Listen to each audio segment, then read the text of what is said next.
சத்தியவசன நிகழ்ச்சிகளோடு கூட இணைந்திருக்கிற உங்கள் அனைவருக்கும் என் அன்பு வணக்கங்களை தெரிவித்துக் கொள்கின்றேன். இந்த நாளிலும் கூட நாங்கள் பார்க்க போகிற ஒரு முக்கியமான காரியம்தான் பிள்ளைகளை தேவனிடம் வழிகாட்டி நடத்துங்கள் என்ற ஒரு காரியத்தை குறித்து பார்க்க போகிறோம். சமீபத்திலே நான் கேட்ட ஒரு காரியத்திலிருந்து சில குறிப்புகளை உங்களோடு கூட பகிர்ந்து கொள்ள நான் ஆர்வமாக இருக்கிறேன். ஒரு ஊழியக்காரர் தன்னுடைய செய்தியில் இவ்வாறாக கூறினார். தனக்கு நன்கு அறிந்த ஒருவருடைய மகள் தன்னுடைய 15வது வயதிலே அவள் இறந்து போனாள்.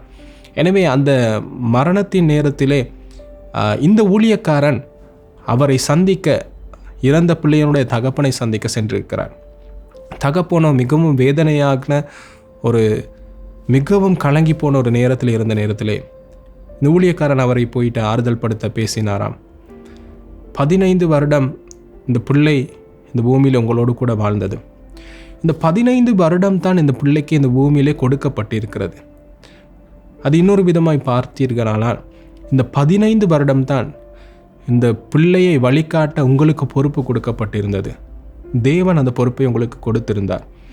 எனவே இந்த காலகட்டத்திலே நீங்கள் அந்த பிள்ளையை இயேசு கிறிஸ்துவை தன் சொந்த இரட்சகராக ஏற்றுக்கொள்ள நீங்கள் வழி நடத்தினீர்கள். அது மட்டுமல்லாமல் அந்த பிள்ளையை சீஷத்துவத்திலே வழி நடத்தினீர்கள். தன்னுடைய வாழ்க்கையிலே, தன்னுடைய சமூகத்திலே கர்த்தருக்கு உண்மையாக எல்லா இடங்களிலும் உண்மையாக வாழ வேண்டிய வாழ்க்கை முறையை நீங்கள் கற்றுக் கொடுத்தீர்கள். அந்த பிள்ளையினிடத்திலே அது காணப்பட்டது. எனவே அந்த பிள்ளை தனக்கு கிடைத்த அந்த 15 வருடங்களுக்குள் இவை யாவற்றையும் பெற்றுக்கொண்டாள். இப்பொழுது அந்த பிள்ளை கர்த்தரோடு கூட இருக்கிறாள். அவள் அந்த தேவ ராஜ்யத்துக்குள் பிரவேசிக்க போகிறாள். எனவே இப்படியாக வார்த்தைகளை அந்த ஊழியக்காரன் அந்த தகப்பனுக்கு கூறி அந்த தகப்பனை ஆறுதல் படுத்தினார். எனவே இது உண்மையான ஒரு சம்பவம் காரியமாக இருக்கிறது. நாங்கள் வேதாகமத்திலே பார்த்தோமானால் மத்தேயு 19வது அதிகாரத்திலே 14வது வார்த்தை, ஆண்டவருடைய வார்த்தை இப்படியாக இருக்கிறது. இயேசுவோ, சிறு பிள்ளைகள் என்னிடத்தில் வருகிறதுக்கு இடம் கொடுங்கள், அவர்களை தடை பண்ணாதிருங்கள், பரலோக ராஜ்யம் அப்படிப்பட்டவர்களுடையது என்று சொன்னார். பிரியமான சகோதரனே, சகோதரியே, இந்த செய்தியை நீங்கள் பெற்றோர்கள் கேட்டுக்கொண்டிருக்கலாம். சிறு பிள்ளைகளோடு வேலை செய்கிற, ஊழியம் செய்கிற நீங்கள் கேட்டுக்கொண்டிருக்கலாம்.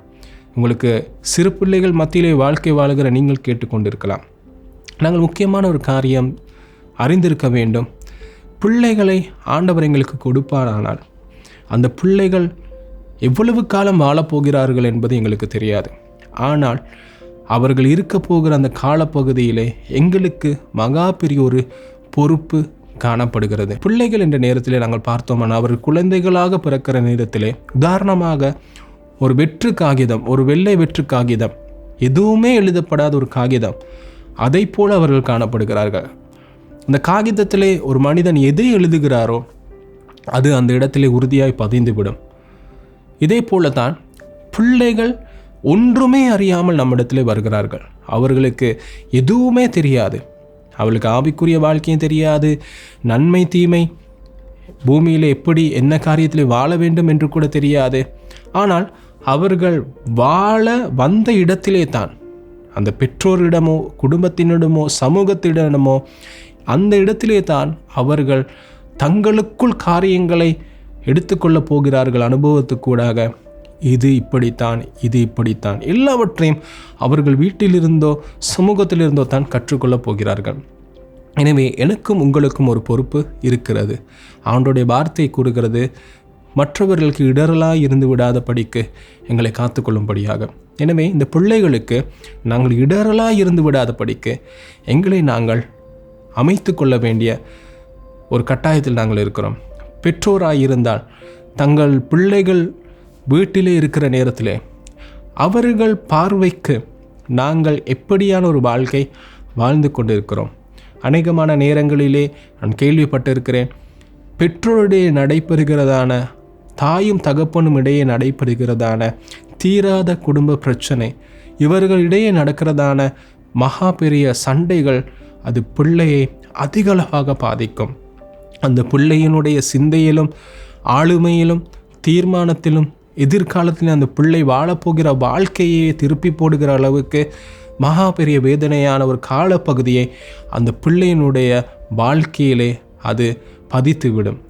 அது மட்டுமன்றி சில நேரங்களில் இந்த செய்தியை கேட்டுக்கொண்டு இருக்கிற நீங்கள் ஒரு தாயாக இருக்கலாம், தகப்பனாக இருக்கலாம், நீங்கள் மட்டும் அந்த பிள்ளையை வளர்க்கிற ஒரு நபராக இருக்கலாம், தனியான ஒரு பெற்றோரிடத்திலே வளர்கிற ஒரு பிள்ளையாக இருக்கலாம். எனவே உங்கள் பிள்ளைகளுக்கு நீங்கள் அதிகமாக நேரத்தை ஒதுக்க வேண்டிய, கரிசனை காட்ட வேண்டிய தருணமாக இருக்கிறது. சமீபத்திலே நடந்த ஒரு சம்பவம், ஒரு பிள்ளை சிறு வயதிலே இறந்து போனது. தன்னுடைய தாயின் தகப்பனுடைய அவர்களுடைய கவனமின்மையின் காரணமாக அந்த பிள்ளை இறந்து போனது. எனவே இது அத்தனையும் நடக்கிறது பெரியவர்களுடைய அலட்சியமான போக்கினாலே இந்த சிறு பிள்ளைகள் பாதிக்கப்படுகிறார்கள். ஆண்டவருடைய வார்த்தை தெளிவாக கொடுக்கிறது, சிறு பிள்ளைகளை என்னிடத்தில் வர இடம் கொடுங்கள், பரலோக ராஜ்யம் அவர்களுக்கும் சொந்தமானது. எனவே தேவன் எங்கள் கரங்களுக்கு கொடுத்த இந்த பிள்ளைகளை நாங்கள் தேவனிடத்திற்கு வழிநடத்த அழைக்கப்பட்டிருக்கிறோம். அதற்காக நாங்கள் எங்களை மாற்றிக்கொள்ள வேண்டிய ஒரு காரியத்திலே கரிசனையாக நாங்கள் இருக்க வேண்டும்.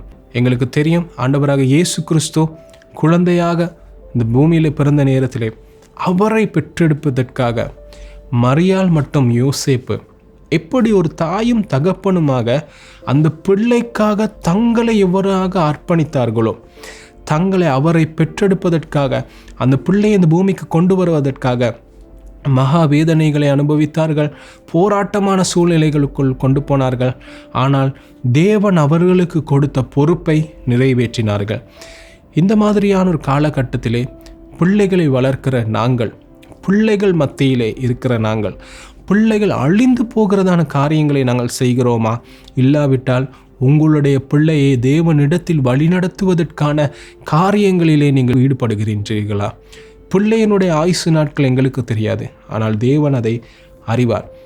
எனவே எங்கள் கரங்களிலே இருக்க பிள்ளைகள் எங்களிடத்திலே இருக்கிற நேரங்களிலே அவர்களுக்கு தேவனை காட்டி நாங்கள் வளர்ப்போம். இயேசுவை தன் சொந்த இரட்சகராக ஏற்றுக்கொள்வதற்கு நாங்கள் வழிகாட்டுவோம். தேவனுடைய பிள்ளைகளாக, சீஷராக வாழ அவர்களை நாங்கள் பயிற்சி கொடுப்போம். அது மட்டுமன்றி உண்மையாக இந்த சமுதாயத்தில் வாழ அவர்களுக்கு நாங்கள் கற்றுக் கொடுப்போம்.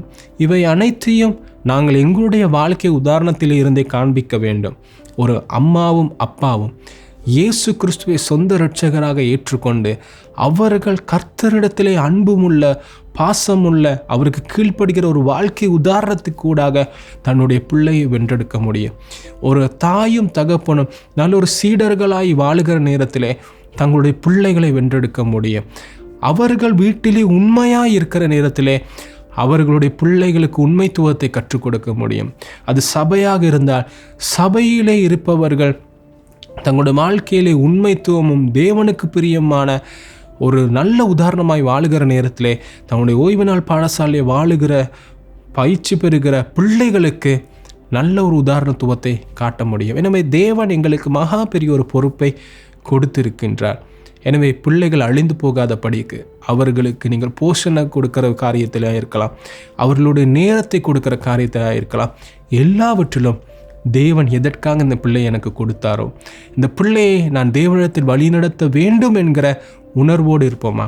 சில நேரங்களில் உங்களுடைய பிள்ளைகள் உங்களுடைய வார்த்தை கேட்கவில்லையே என்று வேதனை உங்களுக்கு இருக்கலாம். இந்த பிள்ளை இப்படி மோசமாக செயல்படுகிறதே என்று பலர் உங்களுக்கு சொல்லியிருக்கலாம். அது உங்களுக்குள்ளே வேதனையாக இருக்கலாம். இது நிமித்தம் உங்களுடைய வேதனை, உங்களுடைய கோபத்தை நீங்கள் பிள்ளை மீது காட்டுகிற ஒரு தருணமாக இருக்கலாம். ஆனால் ஒரே ஒரு காரியத்தை உங்களிடத்திலே நான் சொல்ல ஆசைப்படுகிறேன். தொடர்ச்சியாக நீங்கள் அந்த உங்களுடைய பிள்ளைக்காக நீங்கள் ஜெபம் செய்யுங்கள்.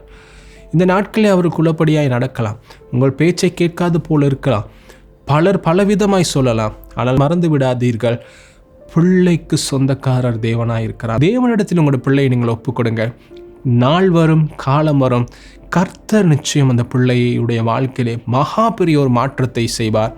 அவர் பக்கமாய் சேர்த்து கொள்வார், பலருக்கு சாட்சியை உள்ள ஒரு பிள்ளையாய் மாற்றுவார். எனவே பெற்றோராக பிள்ளை மத்தியிலே ஊழியம் செய்கிற நாங்கள் பிள்ளைகளை காக்கவும், பிள்ளைகளை தேவனண்டையிலே வழி நடத்தவும், அவர்களுக்காக ஜெபிக்கவும், அவர் வாழ்க்கையிலே மாற்றத்தை கொண்டு வரும் பாத்திரங்களாக வாழ்வோமா?